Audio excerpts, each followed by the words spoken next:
Test 4. This is the IELTS listening test. You will hear a number of different recordings and you will have to answer questions on what you hear. There will be time for you to read the instructions and questions and you will have a chance to check your work.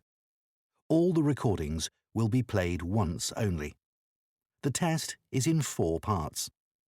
At the end of the test, you will be given 10 minutes to transfer your answers to an answer sheet. Now turn to Part 1.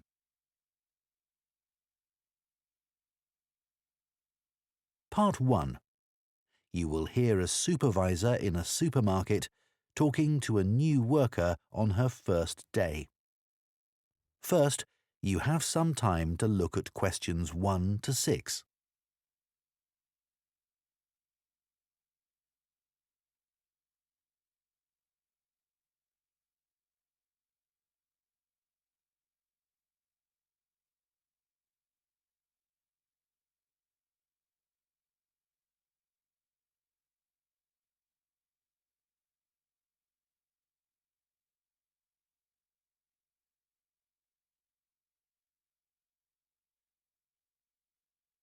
Now listen carefully and answer questions 1 to 6. Hello, Charlotte. I'm Caden, one of the supervisors. Welcome to the team. Hi, Aidan. It's Caden. I'm so sorry. Oh, don't worry. People often get my name wrong. They never know how to spell it. It's Kaeden, in case you ever need to write it. I'll try and remember. So, there are a few practical things you need to sort out this morning. Then I'll show you what you're going to do today. The email I received said to go to the front desk to show my letter of appointment and pick up my badge. You'll need that for the staff room and other areas of the supermarket where shoppers aren't allowed. So, after you've finished at the front desk, I'll take you to the staff room. Put your coat and rucksack in one of the lockers there. Take whichever one is free. Will I have a key? Yes, try not to lose it. At the end of the day, leave it in the door for the next person to use. Will do. You also need to go to the HR department to see Tiffany. She's really helpful. I was told to bring my passport with me. HR need to take a note of the number in it. That's right. Or you can show your ID card. I don't have one of those. OK. Tiffany will give you a uniform. They have lots in different sizes, so you just tell her what you need. I won't come with you to HR. I've got to go and sort something else out. Problem with a bread slicer. Is the HR office near the staff room? The staff room's on the 1st floor, and HR are a couple of floors above that, on the 3rd floor. There's a staircase outside the staff room. OK. When you're finished with HR, come and find me in the bakery section of the shop. I'm looking forward to getting started. I'll just give you my phone number in case you can't find me. Have you got your phone there? Yes. OK. Ready? It's 0412 66 5903. OK. Done. Before you hear the rest of the conversation, you have some time to look at questions 7 to 10.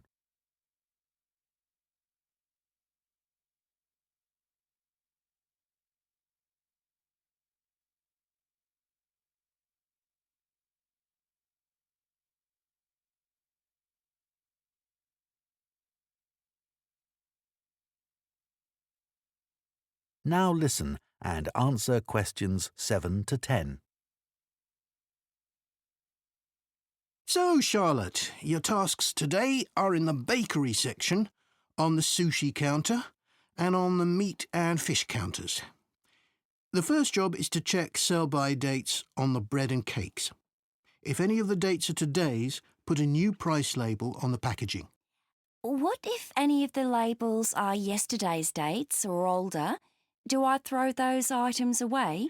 Yes, but that shouldn't happen. We check the stock every day. When something needs a new price label, put a yellow one on the package, next to the original price. OK. After that, you'll go to the sushi takeaway counter. Will I be preparing boxes of food? For today, you'll just be helping the staff. Yes, of course. You'll see lots of flat cardboard boxes at one end of the counter. Beneath those is where we keep the plastic boxes. We run out of those really quickly, so you should bring more from the storeroom. Is that my only task on the sushi counter? No, you also need to clean the area where they prepare the dishes. There are cloths and bottles of spray by the sink. Oh, and please make sure you clean that too. Sure, that's important, isn't it? Absolutely, but you mustn't wash up knives. You have to do some training before you're allowed to touch sharp objects. What should I do if there are any? Ask someone to put them in the dishwasher. OK, thanks.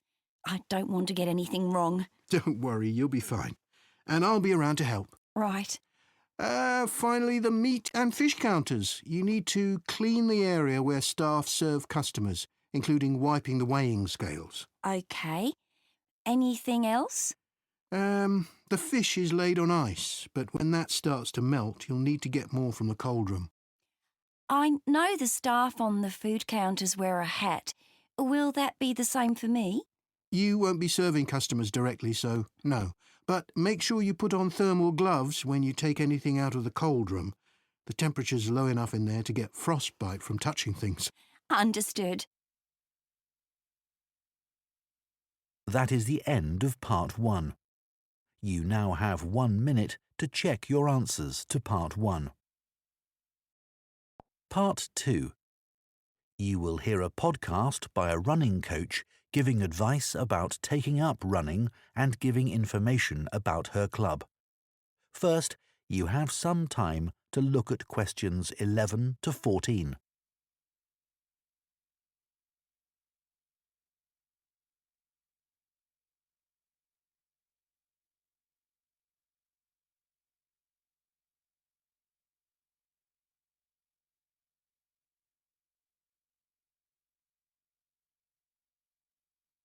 Now listen carefully and answer questions 11 to 14. My name's Liz Fuller and I'm a running coach with Compton Park Runners Club. Welcome to my podcast. If you're thinking about taking up running, I'm here to help. There are many training programs available online which aim to help people build up to running 5 kilometres. Some of them are great, and thousands of people of all ages are taking part in 5-kilometre races across the country as a result. People like them because they're easy to follow and don't push them too hard. However, they don't work for everyone, especially if you suffer from something like a heart condition or asthma, because they're aimed at people with average fitness and running ability. Another thing is that everyone is different, and if you have any specific questions related to your needs, there's no one to provide any answers. I have a couple of simple tips I always give to new runners. I expect you've been told to run very slowly until your fitness increases. Well, I find that can prevent progress. You should run at a speed that feels comfortable, but time yourself and try to run a bit faster each time. Listening to music can be very helpful. It takes your mind off things and helps your body get into a rhythm. I'd say that is better than running with a friend, especially as most people are competitive, and that's not what you want when you're just starting. I don't think the time of day is especially important. Some people are better in the evening, while others are morning people. But you need to be consistent, so aim to train regularly. Twice a week is enough to begin with. Before you hear the rest of the podcast, you have some time to look at questions 15 to 20.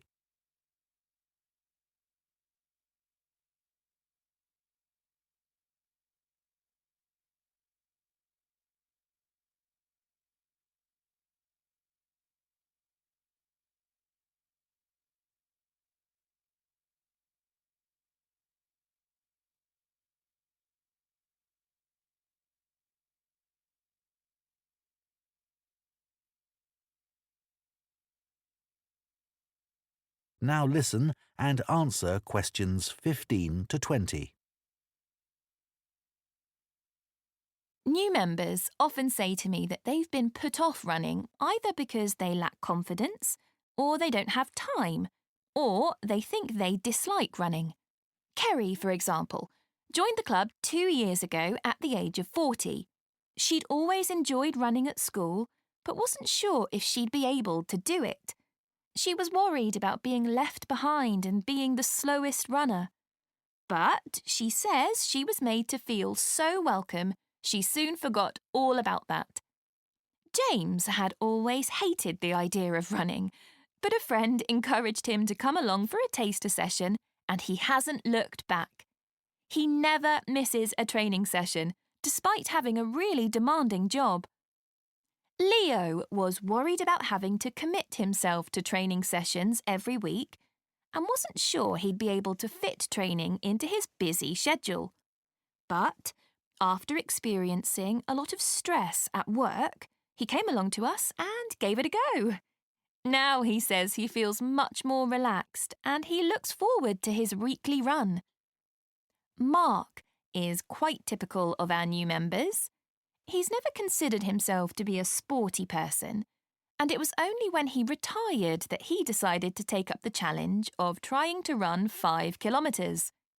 It took him months to find the courage to contact us, but felt reassured immediately, as there were other people his age who were only just taking up running for the first time.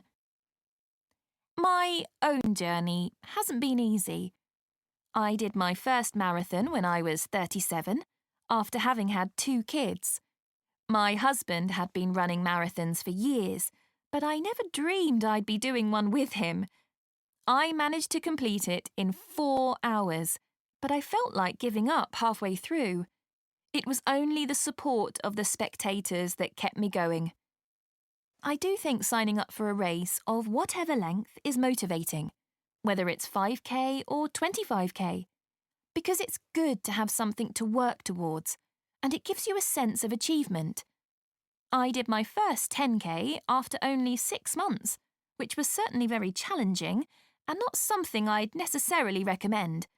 But after you've been training for a few weeks, it's worth putting your name down for a 5k. Some people find they only need a few practice runs before taking part in a race, but I'd give yourself a couple of months at least.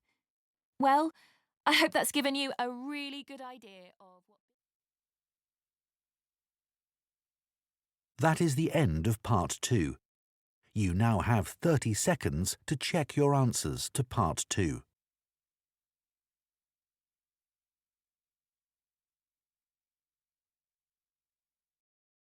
Part 3. You will hear 2 students called Jane and Kieran talking about books. First, you have some time to look at questions 21 to 25.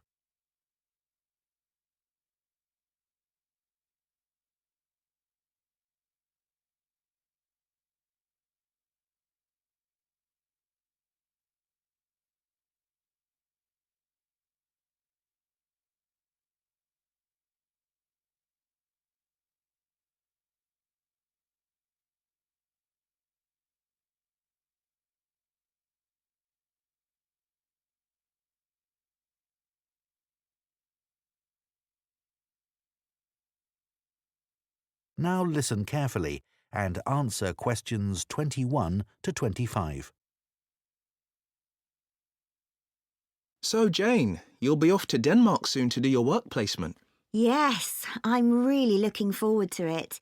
And I've just started packing up all my books to put in storage. Well, I hope they don't get spoilt.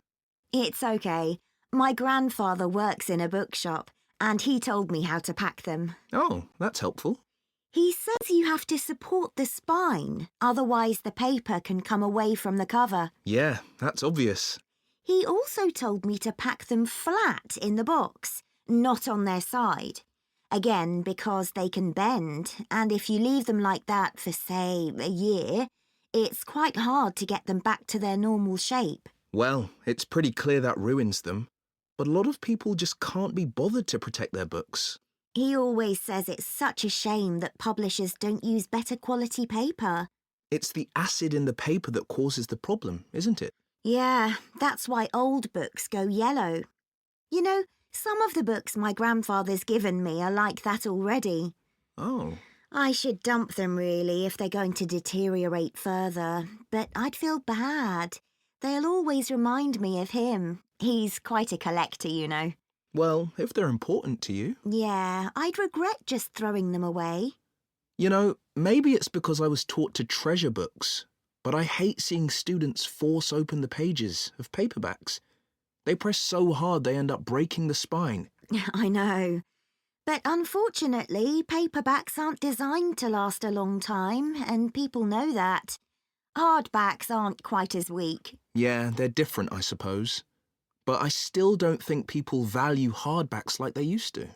Well, they aren't decorative, are they, like other objects? Plus, nowadays, people don't keep them out on shelves as much as they used to. That's such a pity. When I visit someone, if they have, say, a colourful book on a table, it's the first thing I'm drawn to. I agree. And book covers can be a work of art in themselves. Some are really eye-catching. I've always been taught to handle books carefully. If you watch someone take a book off a shelf, well, they usually do it wrong. Ah, my grandfather says you should put your hand right over the top of the book. Or, if you can't do that, pull the other books on the shelf aside so that you can hold the whole cover. When did you learn all this? He watched me pull a heavy book off the shelf when I was small, and it fell on the floor and broke apart. Oh dear. Oh, I can still remember it. You know what I really like? What? The smell of new books. Me too. My parents used to laugh at me when I was a kid because I loved putting books up to my nose, almost as much as reading them. New books aren't cheap though, are they? I guess we're lucky we can buy them. My grandfather stocks second-hand books as well as new ones, and they don't smell quite as good. Before you hear the rest of the discussion, you have some time to look at questions 26 to 30.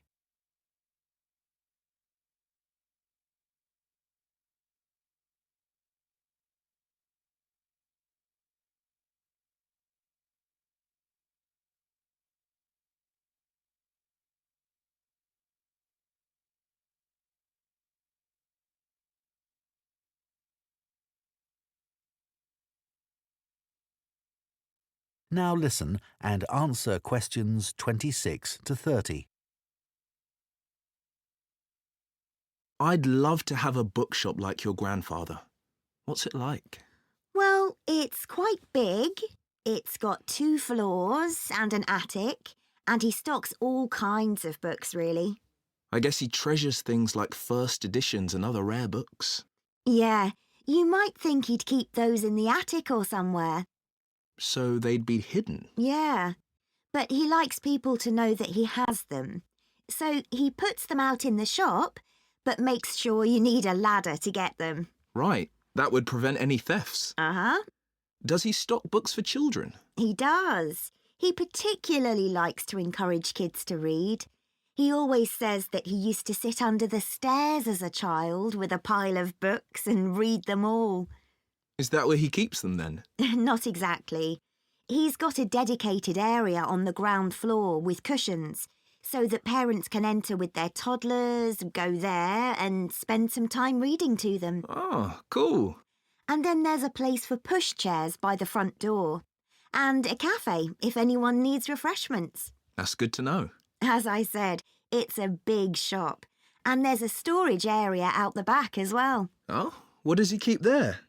Books he wants to throw away? He hardly ever throws anything away. He just leaves unwanted books by the front door for customers to take. Well, that's very nice. Yeah. And books people or institutions have requested, they all go at the far end. Oh. He thinks it's best to keep these out of the main shopping area as they're boxed and new. Did you get your course books from him? Naturally. He stocks books for a lot of the colleges. He used to keep these books on the first floor, But now there's a new university in my hometown. He's moved them downstairs to attract the students. They're actually part of the coffee shop, on low shelves all around it. Pretty central then. You'll have to take me there sometime. That is the end of Part 3. You now have 30 seconds to check your answers to Part 3. Part 4. You will hear part of an environmental studies lecture on tree planting. First, you have some time to look at questions 31 to 40.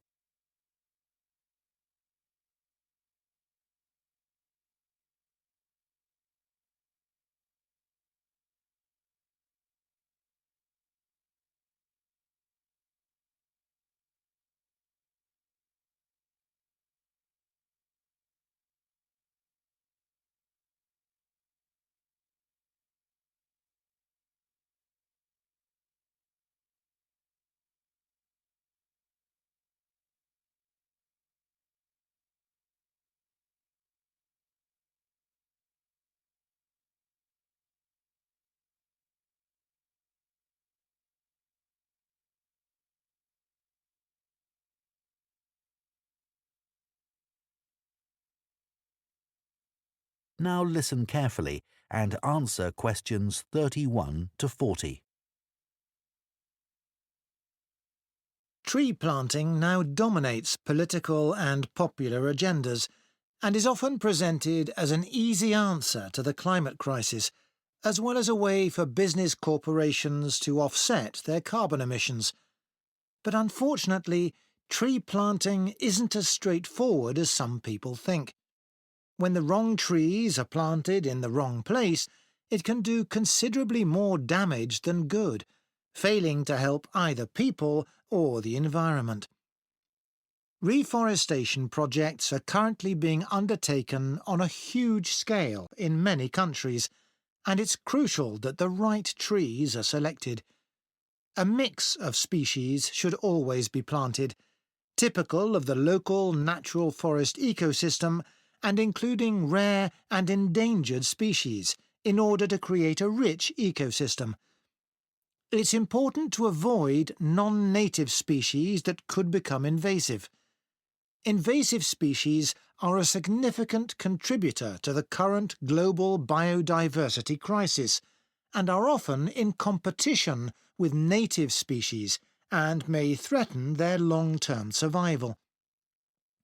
Restoring biodiversity that will maximise carbon capture is key when reforesting an area, but ideally any reforestation project should have several goals.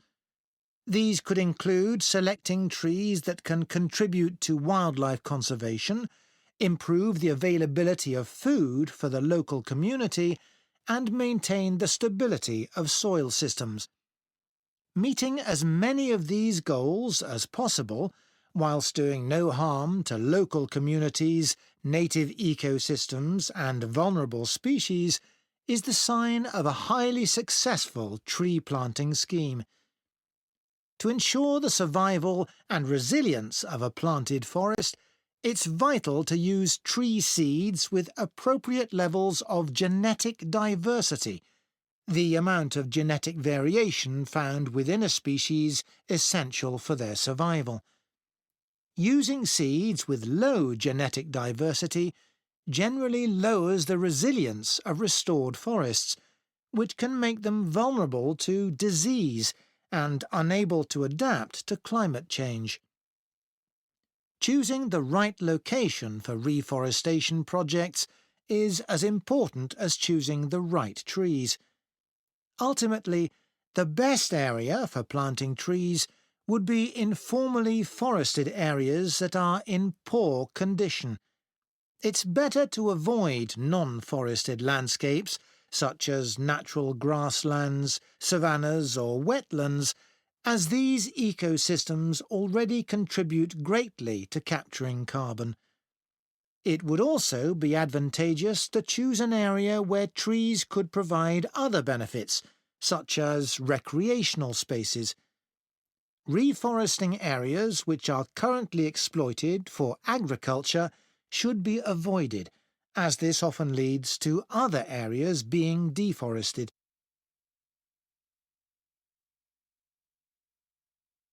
Large-scale reforestation projects require careful planning. Making the right decisions about where to plant trees depends on having the right information. Having detailed and up-to-date maps identifying high-priority areas for intervention is essential. Drone technology is a useful tool in helping to prioritise and monitor areas of degraded forest for restoration.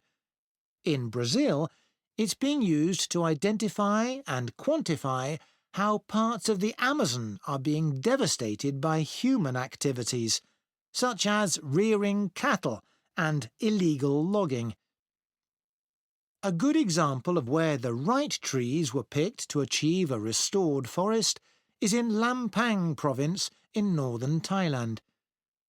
A previously forested site which had been degraded through mining was reforested by a cement company, together with Chiang Mai University.